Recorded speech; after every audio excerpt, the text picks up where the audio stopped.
MTV news Kannada ವಾಹಿನಿಗೆ ಸ್ವಾಗತ.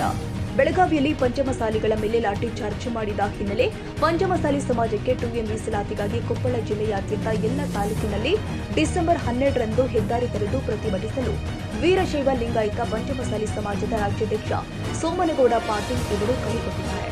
ಕೊಪ್ಪಳದಲ್ಲಿ ಪಂಚಮಸಾಲಿ ಸಮಾಜ 2A ಮೀಸಲಾತಿಗಾಗಿ 30 ವರ್ಷದಿಂದ ಹೋರಾಟ ನಡೆಯುತ್ತಾ ಇದ್ದು, ಪಂಚಮಸಾಲಿ ಹೋರಾಟ ಹತ್ತಿಕ್ಕುವ ಕೆಲಸವನ್ನ ಈ ರಾಜ್ಯ ಕಾಂಗ್ರೆಸ್ ಸರ್ಕಾರ ಮಾಡ್ತಾ ಇದೆ.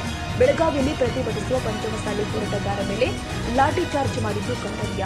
ಇದರ ಪರಿಣಾಮವಾಗಿ ರಾಜ್ಯದಾದ್ಯಂತ ಹೆದ್ದಾರಿ ತೆರೆದು ಪ್ರತಿಭಟಿಸಲು ಮುಂದಾಗಿದೆ ಎಂದು ಸಮಾಜದ ರಾಜ್ಯಾಧ್ಯಕ್ಷ ಸೋಮನಗೌಡ ಪಾಟೀಲ್ ಇವರು ಮಾಧ್ಯಮದಲ್ಲಿ ತಿಳಿಸಿದರು.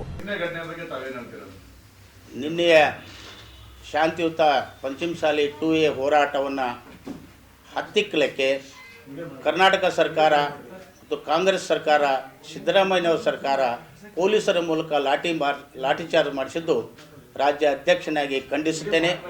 ದಯವಿಟ್ಟು ಸ್ವಾತಂತ್ರ್ಯದ ಒಂದು ಪ್ರಜಾಪ್ರಭುತ್ವ ಈ ಸರ್ಕಾರದೊಳಗೆ ಪ್ರತಿಯೊಂದು ಸಮುದಾಯಕ್ಕೆ ತನ್ನದೇ ಆದ ಹಕ್ಕನ್ನು ಕೇಳುವಂಥ ಅವಕಾಶ ಇದೆ. ಡಾಕ್ಟರ್ BR ಅಂಬೇಡ್ಕರ್ ಅವರು ಕೊಟ್ಟಿರುವಂಥ ಸಂವಿಧಾನದಲ್ಲಿ ಎಲ್ಲರಿಗೂ ಒಂದೇ ರೀತಿಯ ಹಕ್ಕುಗಳನ್ನು ಪಡೆಯುವಂಥ ಅವಕಾಶ ಇದೆ. ಈ ಹಿನ್ನೆಲೆಯೊಳಗೆ 80 ಲಕ್ಷ ಪಂಚಮಸಾಲಿಯವರು ಕೃಷಿಯನ್ನೇ ಅವಲಂಬಿಸವಾಗಿರುವಂಥ ಕರ್ನಾಟಕದಲ್ಲಿ ಪಂಚಮಸಾಲಿಗಳು 2A ಕೇಳುವಂಥ ಹಕ್ಕಿದೆ.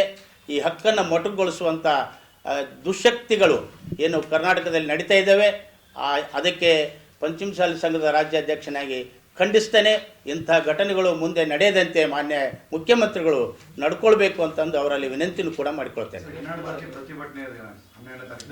ನಾಳೆ 12ನೇ ತಾರೀಕಿನವರೆಗೆ ಏನು ನಿನ್ನೆ ದಿವಸ ಲಾಠಿ ಚಾರ್ಜ್ ಆಯಿತು, ಅದರ ವಿರುದ್ಧವಾಗಿ ಕರ್ನಾಟಕ ಸರ್ಕಾರದ ವಿರುದ್ಧ ಆಯಾ ಜಿಲ್ಲೆಗಳಲ್ಲಿ ತಾಲೂಕುಗಳಲ್ಲಿ ತಾಲೂಕಾಧ್ಯಕ್ಷರು, ಜಿಲ್ಲಾ ಅಧ್ಯಕ್ಷರುಗಳು ಹೋರಾಟ ಮಾಡೋದರ ಮೂಲಕವಾಗಿ ಪರಿಣಾಮಕಾರಿಯಾದ ಹೋರಾಟವನ್ನು ಮಾಡೋದರ ಮೂಲಕ ತಾವು ನಮ್ಮ ಶಕ್ತಿಯನ್ನು ತೋರಿಸಬೇಕಂತ ರಾಜ್ಯ ಅಧ್ಯಕ್ಷನಾಗಿ ಎಲ್ಲ ಜಿಲ್ಲಾಧ್ಯಕ್ಷರು, ತಾಲೂಕಾಧ್ಯಕ್ಷರುಗಳಿಗೆ ವಿನಂತಿ ಮಾಡಿಕೊಳ್ತೇನೆ. ಶಾಂತಿಯುತವಾದ ಪ್ರತಿಭಟನೆ ಮತ್ತು ಹೈವೇದಲ್ಲಿ ಹೆದ್ದಾರಿಯ ರಸ್ತೆಯನ್ನು ತಡೆ ಹಿಡಿಯುವಂಥ ಹೋರಾಟನೂ ಕೂಡ ನಾಳೆ ದಿವಸ ಮಾಡ್ತೇವೆ.